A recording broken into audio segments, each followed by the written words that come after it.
Xəbərlərimizi davam etdiririk. İlin bu vaxt vədəsində yaylaqları, yurt yeri seçən zəhmətkeş insanlar az deyil. Onlar min illərdir ki, arandan dağa, dağdan arana yol alan köçkün sakinləridir.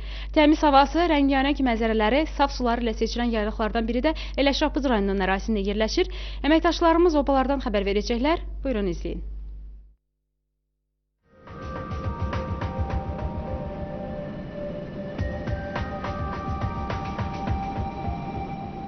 Öncədən öyrənmişdik ki, gedəcəyimiz ünvan olduqca uzaq məsafədə yerləşir. Bunu nəzərə alaraq sübh tezdən yola çıxmalı olduq. Saat 7 tamam olmamış, avtomobilimiz bu yerlərin sakinlərinin dili ilə desək, Zirnel dağının ətəyinə çatmışdı.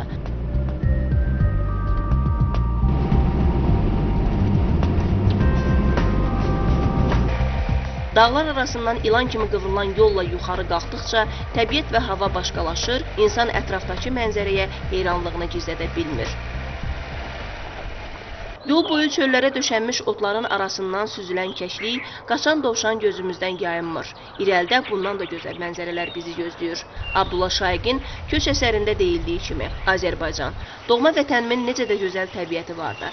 İnsan bu təbiətdən zövq alır, onu ürək dolusu yaşayır. Budur, uzaqda dağın yamacında 5-10 alaçıqdan ibarət oba görünür. Deməli, ünvana yetişmişik, yəni Kələh yurduna. Günəş dağların arxasından boy göstərir, səma əlvan rəngə boyanır.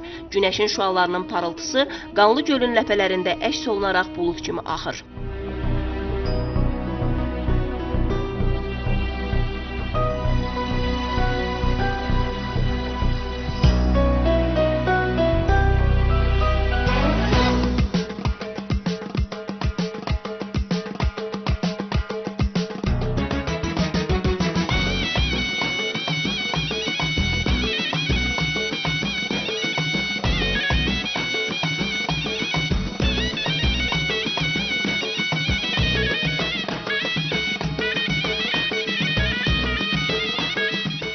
Şahbuz rayonunun ərazisində və dəniz səviyyəsindən 3000 metr yüksəklikdə yerləşən Qanlıgöl yaylaqlarındayıq.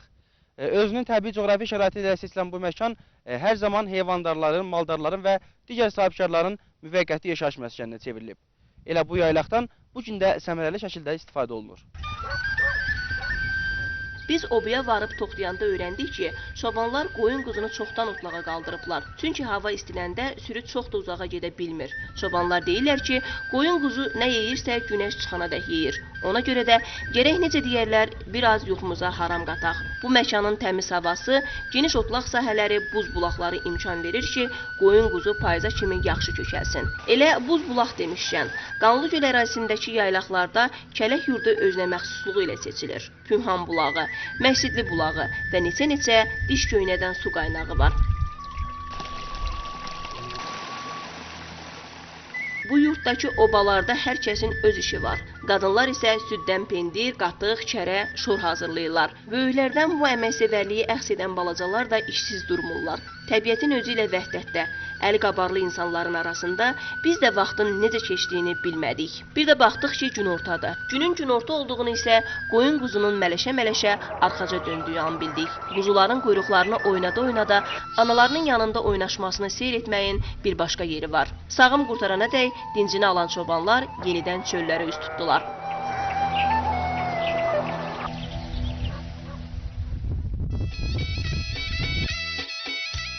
Dağ yerində təndir çörəyinin də dadı başqadır.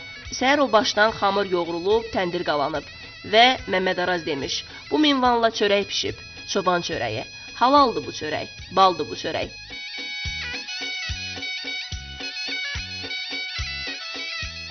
Çobanlar deyirlər ki, əvvəllər biz bu yerlərdə rahat yaşayıb işləyə bilməzdik. İndi dağların o tayında duran düşmənə sinəsini sipər edən Azərbaycan əskəri torpaqlarımızı göz bəbəyi kimi qoruyur. Gördüyünüz bu dağların arxasında düşmən dayanıb. Lakin buna baxmayaraq, bu yaylaqlarda yaşayan sakinlər heç də qorxu, təşviş və təlaş içərisində deyirlər.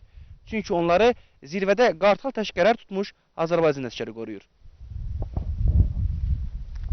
Müsahibimiz Tofiq Əliyev deyir ki, 20 ildir buralarda qoyun quzu saxlayıram. Ərazidə rahatca gəzir dolaşır, öz işimizlə məşğul oluruq. Əvvəllər düzdür, biraz çətinlik idi, o vaxtı çətinlik idi. O ara qarışmışdı, vəziyyət pis idi. İndi şükürlər olsun Allaha, lap yaxşıdır, indi belə qəşəng dolanırıq. Öz əskərlərimiz üstə bizi gözləyir. hamımız belə rahat nəfəs alırıq, rahat dolanırıq. İntiqam Əliyevlə sürünü çölə apararkən yolüstü həmsöhbət olduq. Deyir ki, Şərur rayonunun Mahmud kəndindən gəlmişəm. Əldə etdiyim qazancdan da xeyli razıyam. Özümüz üçün malımızı, heyvanımızı saxlayırıq. Bizə də şərait yaradır. Bunun nə pisdir ki? Gözəl. Qabaq belə şeylər yox idi. İndi var. Çox gözəl. Şahbuz rayon Mərkəzi Xəstəxanasının tibbi heyəti gəlib neçə daha.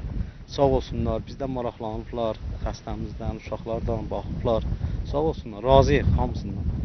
Yəni çox gözəldir. Qabaq belə şeylər yox idi. Qabaq elə özümüz hər şey eləyirdik. Biz həkim lazım olanda gətirərdik, ya buradan aparardıq ora xəstəni. İndi sağ olsun dövlətimiz. Mütəxəssislər deyirlər ki, 3-4 ay ərzində malqaranın yaylaqda qidalanması 9 ay qışlaqda verilən yemə bərabərdir. Yəni heyvandarlığın inkişaf etdirilməsi üçün yaylağa qalxmaq əsas şərtdir.